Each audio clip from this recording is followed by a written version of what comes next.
This podcast includes explicit content. Listener discretion is advised.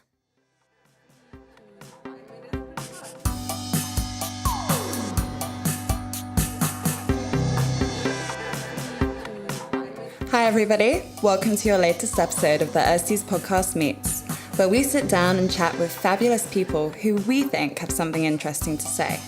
Whether that be authors, artists, activists, sex workers, you name them, we've met them. The Ersties Podcast. Thank you so much for joining us today. I'm just going to do a quick introduction. Dan Savage is a Vice columnist for The Stranger, LGBT activist, host of Savage Lovecast and Hot Mic with Dan Savage, as well as the author of several books, including Skipping Towards Gomorrah, The 7 Deadly Sins and the Pursuit of Happiness in America. He is also, according to his Twitter bio, a deviant of the highest order. Now, is that a name that you gave yourself, or is that a pet name? A right-wing website, supposed news site in the United States here, called me that. So I adopted it because then they can't insult me with it because I've embraced it. That's a good one. Clever. Actually, the next question kind of relates to that. In your most recent episode, you talk about the federal government shutdown in the US and argue for the need for a greater openness towards socialism. The book, Why Women Have Better Sex Under Socialism by Kristen Godsey was just released. Do you think that one pro-socialist argument could be better sex and relationships? I should make every possible argument we can in the United States to redeem the concept of socialism, because it's been so stigmatized here because of the Cold War and, the United States' propensity for defining itself in opposition to enemies, real or imagined. And so, whatever we can throw at the American public to convince them that they've been lied to about what socialism is and its benefits, including you'll get laid more and the sex will be better, I'm all for it. Did you know, actually, sorry, just quickly, that in that book, the title refers to a study from the 1980s in Berlin. They found that women in East Berlin had more orgasms and better sexual satisfaction than those in West Berlin. Well, as always with science, you want to see a study replicated and perform more than once. So we're going to have to look at how the ladies are coming in Norway or Sweden and compare that to how they're coming in Nevada and Nebraska. Good idea. So you, like Esther Perel, make the point that it is impossible to entirely meet a partner's needs, sexually or otherwise. Absolutely. I make that point constantly. The question I always get from people, or a phrase that people use almost all the time, every other letter, is, their partner either cheated or didn't cheat, but looked at pornography. And it's not just women who say this, it's also men. And they identify the problem as it makes me feel like I'm not enough for them. And the solution to that feeling is not your partner pretending they've never desired anyone else and that they don't look at porn and they don't sometimes think about fucking other people. The solution to that gnawing feeling that you're not enough for them is just to accept that you are indeed not enough for them. And I do believe people should be considerate, of their partner's feelings, of their partner's insecurities. But, if your partner goes out of their way not to look the barista or the waiter up and down in a lascivious way because that makes you feel bad, but then you catch them out of the corner of your eye, checking out somebody's butt, don't have a fucking meltdown. They go out of their way to make sure that they're not inconsiderate about looking or reminding you that you're not enough for them. So in those moments when you are reminded, if you're one of those people who's just terrified by that prospect that you aren't the sun and the moon and the stars to some other human being, who in your head is not the sun and the moon and the stars to you. Because when you talk to people about, I feel like I'm not enough for them, you can flip it on them and say, do you ever feel like your partner might not be enough for you? And they're like, oh, yeah, in this way, that way. They're like, okay. And yet you love them, and yet you're committed to them. So they're doing the same for you. Take the fucking yes for an answer.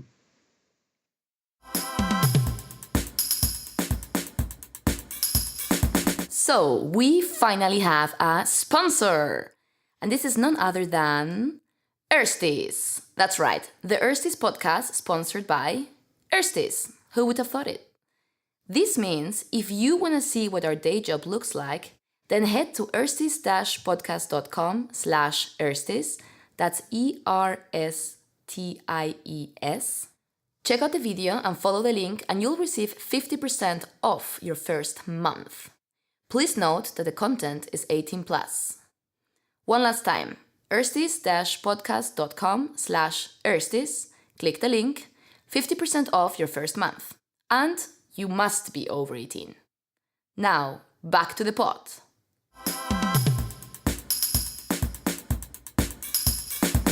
When do you know if your needs aren't being met, that it's so much that the relationship needs to end? Well, you got to get the scales out. There's the shit that you can put up with if you make your mind up, and that you should. Like, you say your partner's a little bit of a slob and you're a little tidier, and being with this person who, isn't being sloppy to antagonize you. It's just that they don't think about it the way you think about it. So being with this person might mean you're going to be the one who tidies up after them more. And is there something that they bring to the relationship that compensates for that? Is there something that they do that really, in a commodified sense, pays you for the extra tidying up that you do? Maybe they do all the yard work. Maybe they worry about, keeping track of the finances or balancing the checkbook. Maybe they're neat and tidy in that way with numbers and you're not. And so there's some give and take there and some benefit there that you can learn to live with. Someone's emotionally abusive, physically abusive. Someone is neglectful of you sexually or negating of you sexually in a way that shreds your libido or your self-esteem. Someone tries to isolate you, is an abuser, tries to isolate you from friends and family and support. Someone insists that they have to be the only person in your life, emotionally, sexually, socially, intimately. That shit you shouldn't put up with. And you should get out. If someone makes you miserable, leave. But sometimes people are made miserable because they decide to be miserable about this thing because they feel like they ought to be miserable about it. Or if they're miserable enough about it, maybe their partner will change that thing. Their partner will be tidier if they're just unhappy enough about how untidy they are. And you get into this performative trap where you're performing misery and then you begin to feel misery because you're trying to get your partner to change this thing that is never going to change. And if you can accept it and just let them be who they are in exchange for them allowing you to be who you are, and both of you can pay the prices of admission and live with each other and put up with each other, it can be okay. But I don't think it's trying to put words in my mouth that I've encouraged people to stay in abusive relationships or relationships that make them unhappy or with people who cheat on them in a way that's unfair or awful or routine. Someone's a serial adulterer. And I don't believe that people should stay in relationships that make them miserable. But you do need to ask people, why are you miserable? Why does this thing that you're complaining to me about, why does it make you miserable? Because it does, or because you've decided it must? So you've coined some great neologisms in your time, like the admission thing that you were just saying about the campfire rule, monogamish, and infamously Santorum. Redefining the name of politician, for those that don't know, Rick Santorum, who compared homosexuality to bestiality into Santorum, the frothy mix of lube and fecal matter that is sometimes the byproduct of anal sex. And that's now the first thing that comes up when you Google Santorum. Do you have any, we're wondering if you have any current plans to alter language as we know it? There's something I'm going to roll out just for the gays. In the kink scene, actually, a neologism. I've been using it with my friends, and now it's spreading, so I want credit for it, so I'm going to have to get it into print. But at big leather kink fetish events that my husband and I like to attend, there's sometimes the guys who are just in gym shorts and tennis shoes or jeans, and all the gear, all the leather gear they've got is one harness that they just bought, and they're just a lot of guys standing around in their only gear. Their only fetish wear is this lime green Lycra harness that they got, and that's how they're fitting into the fetish scene. And a lot of guys, it's their first entree into it. It's not welcome. Everyone's welcome in the fetish scene, but we call them harneys, like you would call a carney a carnies. The harneys at the fetish event are just the guys who are only wearing harnesses.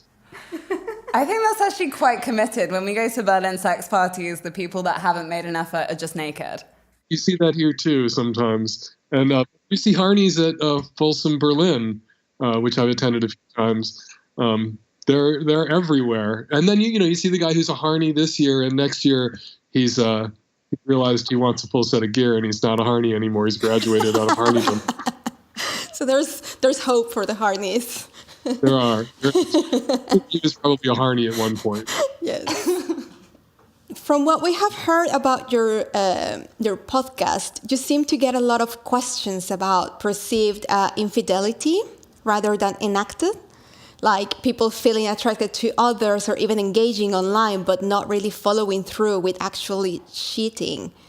And you mentioned that this could be seen as an opportunity for partners to benefit from the other's sexual arousal rather than suffer. So, what are some strategies to achieving this? Shift in attitude. Yes, tell us how to do it. It used to be, before everybody lived on their phones and online, that, you might have gone to a work party without your partner, or there might have been people stopping for drinks somewhere after a game when you're with your friends, or, you went to the gym with the women you go to the gym with and you guys all stopped somewhere. And maybe you flirted with the waiter. Maybe there was somebody in the other group there. And there was this brief interaction with a stranger that you're never going to see again who didn't know that you were partnered, that made you feel like, oh yeah, I am attractive. It's not just the person at home whose job it is to tell me that I'm attractive, who finds me attractive. I still got it. And then people would go home with that feeling, and when their partner said you're hot, they would believe their partner again, and it would help keep that going. But now, the problem is people have a lot of those flirtations online, and we don't want people, hitting on people on the bus. We don't want people hitting on people at work. We don't want people, at an after drinks function that's professional, flirting the way they used to. And we want to channel a lot of that sexual energy into a space where when people are there, they're saying, yes, you can hit on me. When I'm here, hit on me here, right? Because then it takes a lot of the sexual aggression and sexual harassment out of spaces where women didn't typically feel safe. And puts it in a place where women have more control, the internet, the phone. And that's a good thing. But then, if somebody flirts with you because you have a dating app up, and it's the dating app you go to get that feeling that people used to get by stopping at a bar after work for drinks, that seems more threatening because you can actually follow that person home. That person's in your pocket when you get home. You can recontact that person. And people, are more threatened by that. It helps if two people in a relationship can have a conversation about what it means that they're together, if they're monogamous, that they're monogamous, and how to handle being attracted to other people. And also sometimes wanting to feel attractive to other people than just the partner. And is there a way to put that in harness so it serves the relationship? Is there a way to contain that and compartmentalize that so it's not threatening, but you're still allowed to have that affirmation? And have that, get that charge, then you take home and plow into each other. And I think if you can get there and do that, that can be exciting and fun. Esther Perel writes about this in her book, Mating in Captivity, that sometimes, if you're in a long-term relationship and you're at, a social function with your partner and they're on the other side of the room and someone begins to flirt with them, it forces you to see your partner through that other person's eyes for a moment. And then you see how attractive your partner still is. And all of these things that so many people regard as a problem and a threat in their relationship can actually serve to strengthen it if you just are a little bit more secure. It's a problem in a monogamous relationship. There's this great British sex writer whose name escapes me because I'm such a pothead. Every monogamous relationship is a disaster waiting to happen, right? And depending on how those two people, how rigid they are about monogamy and whether they define it, infidelity as a relationship extinction level event, as so many people do. So it is a disaster waiting to happen. And the tension builds over time. But if you can have a conversation with your partner, even one with whom you have a monogamous commitment, about what it means to be attracted to other people, that it's legitimate to be attracted to other people, and that the relationship can benefit from those feelings of desire for others, but also being desired by others, and how you can push that into the relationship and keep it in the relationship. Only touch each other with your genitals, but be out there in the world and be able to give and receive to others that kind of erotic affirmation that makes you feel desirable, but also makes you feel desire. And then bring that home and fuck the shit out of your partner. Your podcast jingle says, ask me anything, but is there anything that you want people to stop asking you? Is it the myth of full consent? Is this normal? People ask that still. And you would hope at this point people would be past that. Is this normal is such a trial because, when it comes to human sexuality, variance is the norm. So the weirder and more idiosyncratic you are, actually the more normal you should regard yourself as being. Like everyone's got their weird shit. If you have no weird shit, that's abnormal. There's a study done in Britain where they wanted to measure the prevalence of paraphilias. And a paraphilia is literally a non-normative sexual desire. It's not just like you want to have missionary position sex or oral sex, which is now considered normative, but 80 years ago was considered crazy kinky, right? And they wanted to measure how common non-normative sexual desires were. And it was a large study with many participants. And what they found was the majority of people have at least one paraphilia. So it's normal to be non-normative when it comes to sexual desire. If all you want is missionary position sex with somebody, that you're married to and you see every day, you're a fucking freak. Absolutely. Yeah, we actually talked about that study in our kink episode. That's where we learned about, I can't remember what it's called now, but that fetish to kind of like, I don't know, rub yourself against things, like in a... Frottage, which is... Yeah, frottage. That was the word, because we kept getting it wrong. It sounds like a cheese. It does sound like a cheese. So, what about the other way around? Like, is there anything you wish people ask more for their own good? I wish people wrote in more often and said, would you like to see some pictures of my boyfriend? Really? Aw. I'd like to see other people's boyfriends. I used to joke about it in the column that if you wanted me to if you wanted your letter to have a better chance of running, enclose a picture of your boyfriend. And for many years, people did a lot. But, it started to feel, as I got older, it started to feel a little creepier for me to be soliciting photos of people's boyfriends. So I stopped. But I kind of miss it.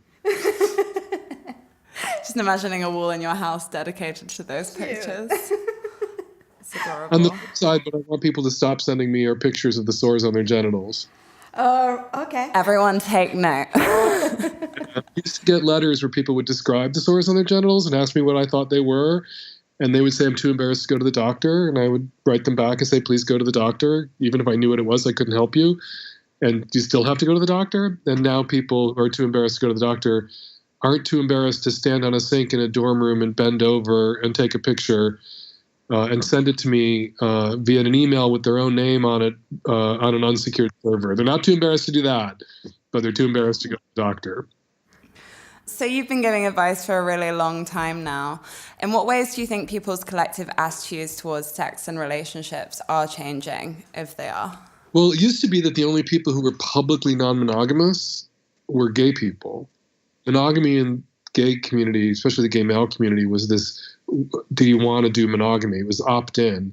And monogamy for straight people was a default setting. It was this thing you didn't speak about. Straight people often don't speak about anything. They get to consent and then they stop having a conversation about what's going to happen because straight sex is vaginal intercourse and everything else is foreplay or a consolation prize. So if you've agreed to straight sex, you've agreed to PIV. And increasingly, you see more straight people who are talking about monogamy, about whether it works for them, whether it's right for them. You see more publicly non-monogamous straight people.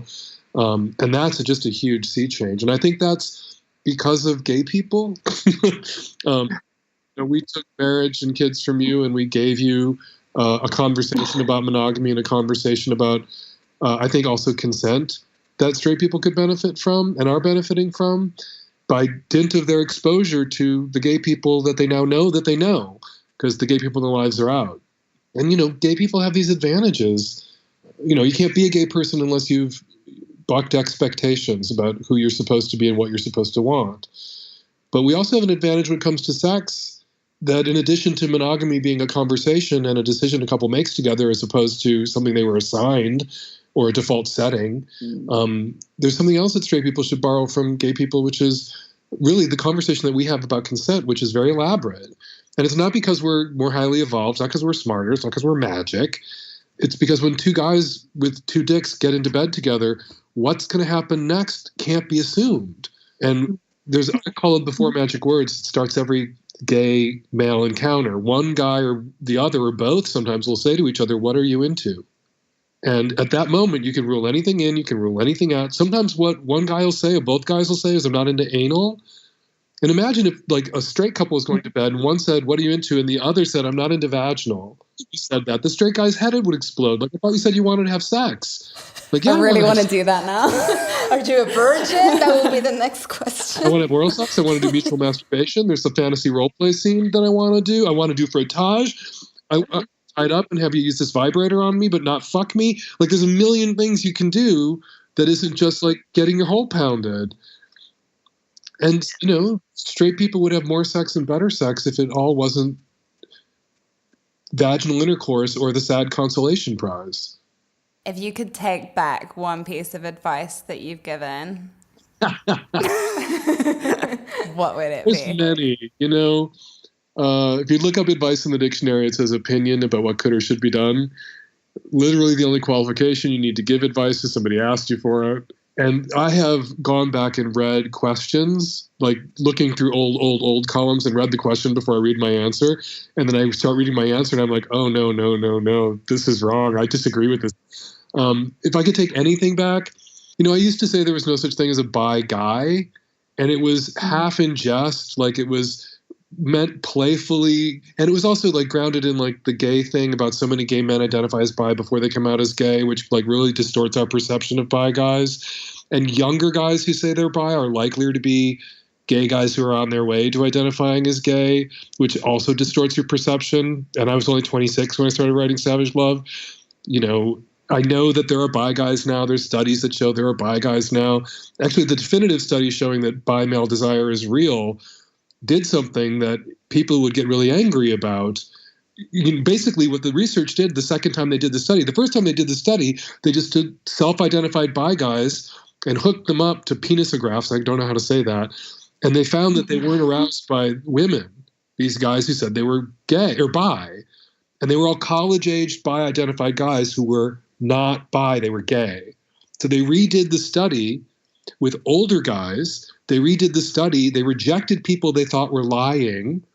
If they interviewed a subject potential for this study and they thought he might be lying about being bi, they didn't believe him when he said he was bi. They rejected him from the study. And so they redid the study and found that if you studied bi guys, bisexual desire in males was real, that they responded to male pornography and female pornography equally. But if you just let guys identify as bi and you took all comers who said they were bi, it distorted the study because so many guys who say they're bi are gay, particularly young college-age guys. So basically, it's really a paradox. They did a study that showed there's no such thing as bi guys. They redid the study, rejected guys who said they were bi, refused to believe everybody who was a guy who said he was bi, and found that there are bi guys. It's just the existence of so many guys who are lying about being bi distorts perceptions, not just individuals' perceptions, but even scientific data. So I said there were no bi guys, half in jest, half grounded in my own personal experience. I identified as bi for a while, and that was wrong. I still get people yelling at me that I'm biphobic. Like, I haven't said that for a decade and a half. So I would say next I'm sick of getting yelled at about it. We'll learn. I wonder what kind of filthy questions they asked to work out if people were lying or not. They went with older guys. They asked people when the last time they had opposite sex experience and a same sex experience were, and they really screened people for their behavior. And they went with guys who had engaged in sustained bisexual behaviors as opposed to just guys who identified as bi. Still on the advice questions, is there any advice that you could or have given that you wish that you could take yourself? Oh my God. I'm not aiming at anything in particular, just to clarify. I tell you numbers of times I've had, it's easy to tell people to end a relationship. It's easy to tell people what to do. It's harder sometimes to take the advice you're given. And I certainly have had people throw the advice that I've given back in my face. Like somebody I'm married to has done that to me. I talk a lot about the price of admission and how we all have to pay it. And I've literally had my husband, when I'm upset about something, say, maybe this is just the price of fucking admission. But then I remind him that each individual gets to decide which prices of admission they're willing to pay and which they aren't. You don't just get to order someone to pay the price of admission. They have to willingly pay the price of admission. You famously have the advice columnist Ann Lander's desk. If you had somebody else's desk and therefore a different career, assuming you always coordinate your desk with your job, what would it be? Oh, God. I guess I'd want Norma Ray's desk because I think I'd like to be a labor organizer if I wasn't. And I don't think Norma Ray had a desk. She worked on a factory floor. I'd want to be a labor organizer. We need a strong union movement in this country to work on income inequality. We need a union movement that isn't poisoned by the racism and sexism that characterized the union movement in the 30s, 40s, 50s, 60s, 70s, 80s in the United States. To work on gender equality and racial equality too. But we need a strong union movement here to fix a lot of the problems that people identify, this problem, that problem, this problem, that problem in our work lives, in our economically. And if you trace a lot of them back to their root, there's no labor movement. That your labor is a form of capital that you are investing. And just as investors can band together as shareholders and help to direct a company, the people investing their labor, that form of capital should be able to band together and help direct those companies too, and fight for fair wages. And so, yeah, the labor movement. I would have Norma Ray's desk. Although I guess I'd want Norma Ray's shoes so I could stand in them. I don't think I could fill them. So let's talk a little bit about a HUMP festival. You mentioned that at HUMP, people who aren't porn stars are encouraged to be one for a weekend. So what is the value of encouraging people to try it at least once in their lifetimes? Well, a lot of people want to be porn stars for a weekend. And that's really kind of, a lot of people want to, they want to show off. They want to share their particular passions or kinks. Why we live in a really exhibitionist culture. Like, look at Instagram and look at Facebook. Like, people want to put themselves out there, but there's this consequence to putting yourself out there in porn, in that it's going to get on the internet, it's going to live forever, your great-grandkids are going to see your tits. And is that something you want? And, if it gets back to, some malicious acts or a rival at work, it might get spread around in a way to shame you or harm you. And so it's scary. We've all heard stories about people losing their jobs, particularly people who work with kids as teachers, because their dirty pictures got online or their past history of actually doing porn was discovered. And what HUMP allows is, because it's only screened in a movie theater, we make sure everyone turns off and puts away their phones so nobody's taking photos or video during the screening, and we put nothing online. So if you've ever wanted, and not everybody wants to, but if you are the person who's wanted to make a fun porno with your lover and let other people see it and derive kind of the excitement and pleasure of knowing that other people have seen it without the worry that everyone on earth can see it forever, then HUMP is for you. And the first time we did it, we didn't know if anyone would enter. Like, when we created HUMP, it was just in Seattle. And the question was, would people make porn to be screened in a movie theater in the city where they lived, where their, friends might come into the theater or somebody they knew from work might come into the theater. And, a lot of people did. We had tons of great entries. And the question instantly then became, we booked a theater after we got all the entries. Would people come and sit in a movie theater in the dark next to strangers and watch pornography the way their grandparents used to? And the answer to that question was yes. And tons of people came. And now it's in its 15th year, and we go to 60 cities, 70 cities every year with it. And it's really, really fun. And it's friends and lovers. It's porn for people who hate porn, I always like to say, because you never have to sit there wondering if that person up there on the screen is having a good time, or if they're doing it because they're under duress, economic duress, or they were forced to. By some other reason. Everybody up there on that screen is up there because they want to be and because it's turning them on and they're having a blast. And what is the ratio? Like, I had two questions in one. What is the ratio between queer and straight narratives? And also, what is the ratio between amateur versus professional submissions that you get? We usually, in every year's HUMP, have maybe one film, sometimes two, that have professional pornographers who are doing something different than their mainstream stuff, who wanted to do what really spoke to them as an individual and not what they create for the market. And that's okay. Buck Angel, who's a trans male porn star in the States, he made one for us that was just really personal and different than his usual stuff. And we want, Buck to be a part of HUMP too, if Buck wants to be a part of HUMP. Lynn Shelton, who's a big film and television director here in the United States, actually made a film called HUMP Festival, or HUMP Days, which was riffing on HUMP. Like, it was a film about people being in HUMP. And she's a professional film director, and I, wrote her and said, you should make a film for HUMP then, and enter, and she did. And, like, were we not going to let Lynn Shelton's, 3-minute film into HUMP that she made just for us be a part of festival because she's a professional director? No, of course not. She was a part of HUMP. But it's overwhelmingly, there's usually 25 films in a festival, and there'll be 1 or 2 that have professional people in it. Although amateur folks who wanted to make HUMP have hired a professional film crew sometimes to shoot them. People also make the films on their phones, which is fun. As for the content, it's queer, it's straight, it's trans, it's cis, it's vanilla, it's kink. It's really hard to parse it because there'll be a film sometimes that has many people in it, some of whom are queer, not all of whom are queer. There'll sometimes be a film that's, an opposite sex couple, but they're playing with gender, or they're doing kink, or they're, pegging, or doing something that challenges normal expectations of heterosexual sex. And so it's kind of queered heterosexual sex, or it looks queer, even if it's like a man and a woman sometimes.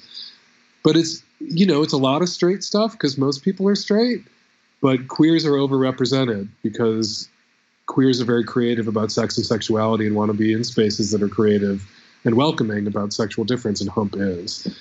And it's really fucking accidental magic. When we created the festival, it was about, this will be fun and this will be crazy. And then when we, were a couple of years into doing it, we realized that there was something happening. Audiences always voted on their favorites. There was always awards for the top films. In the first few years, we got films where filmmakers, amateurs, were just trying to make porn that looked like commercial porn, aping the tropes and conventions of mainstream porn. And audiences never liked that, never rewarded it. And people stopped submitting that. It was almost like audiences began to edit the festival.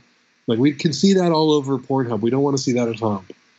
And then what's really great, and kind of is the total magic of it, is you go to a packed screening. All the screenings in Seattle and Portland and San Francisco, they sell out.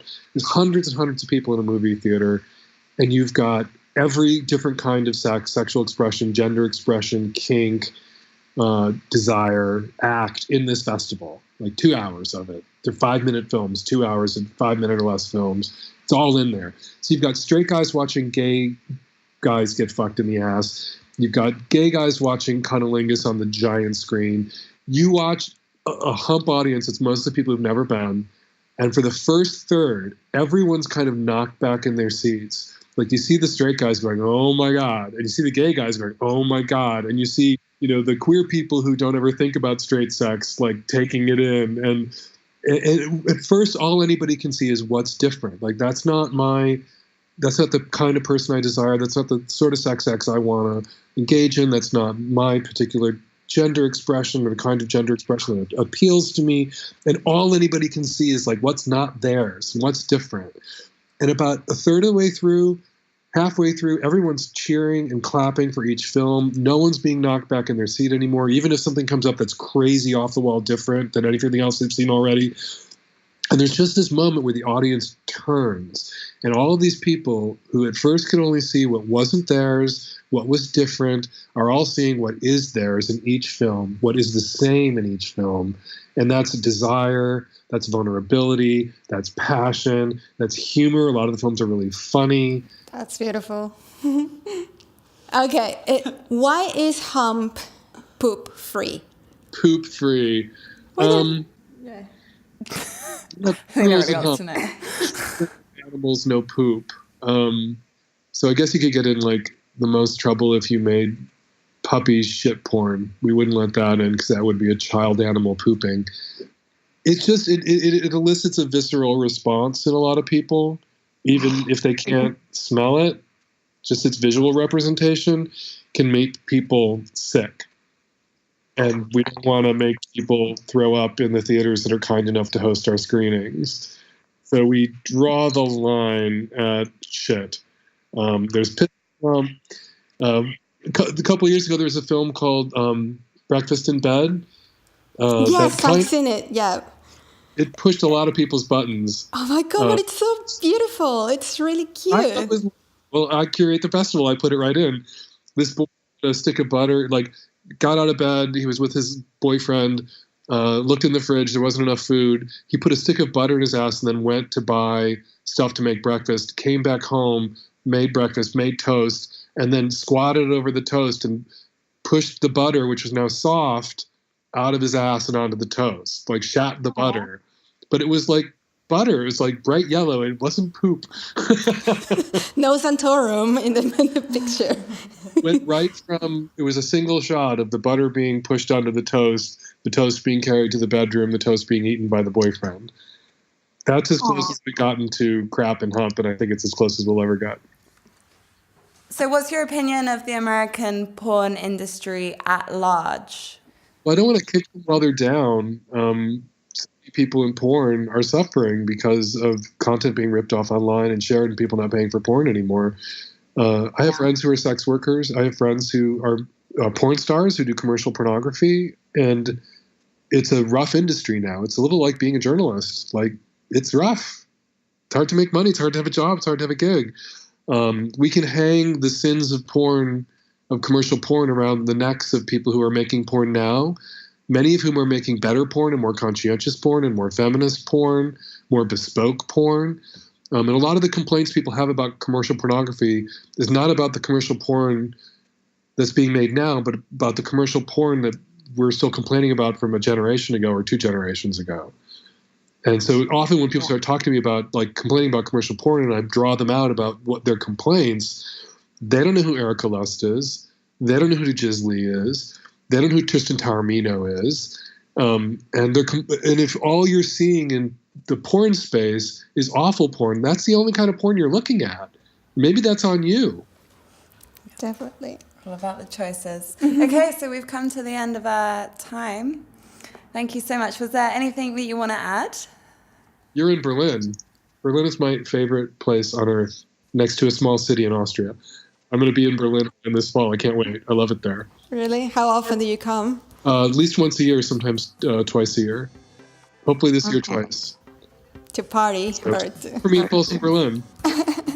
Cool. Okay, thank you so much. Enjoy the rest of your day, evening. I'm not sure. You too. Take care. Bye.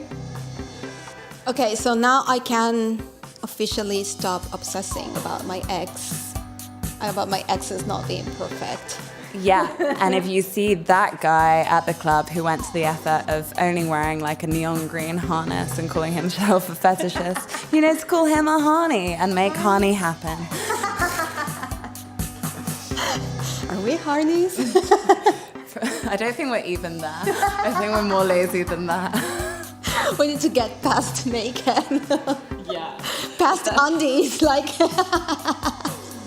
Exactly. What are you going to do? You don't always plan. But that was great, wasn't it? Yes, amazing. I really loved it. You can follow Dan on Twitter at FakeDanSavage and listen to his podcast on savagelovecast.com or wherever you subscribe. Thanks for listening to another episode of the Erstis Podcast Meets. If you enjoy these episodes, there will be more of this coming to keep you going in between our regular episodes. Don't forget to subscribe to the podcast wherever you like to listen. New episodes come out on the first Friday of every month. Follow us on Twitter at Erstis Podcast, and you won't miss a thing. Bye. The Erstis Podcast.